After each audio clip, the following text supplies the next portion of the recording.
The UK's population is predicted to rise by nearly 10 million over the next 25 years.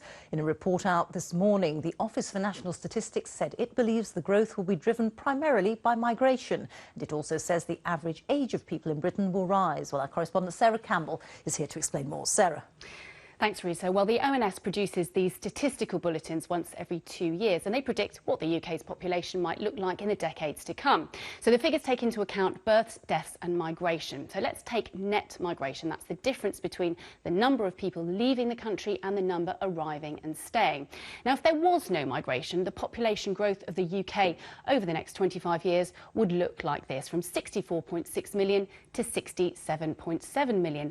But then take into account not just those who arrive, but also the children of those immigrants that they're expected to have.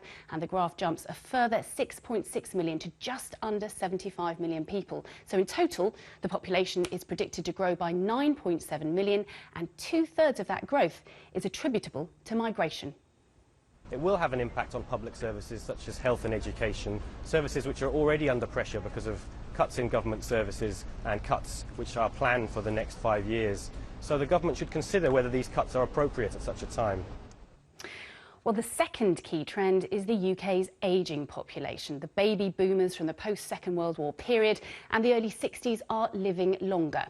So the number of people aged 75 and over is projected to rise by almost 90%, so that by 2039, 1 in 12 of the population is projected to be aged 80 and over, and that has serious implications for health and social care.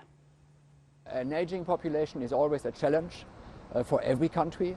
The UK in that sense is in a fortunate position because the population overall is growing, which means that those who are productive are increasing as well.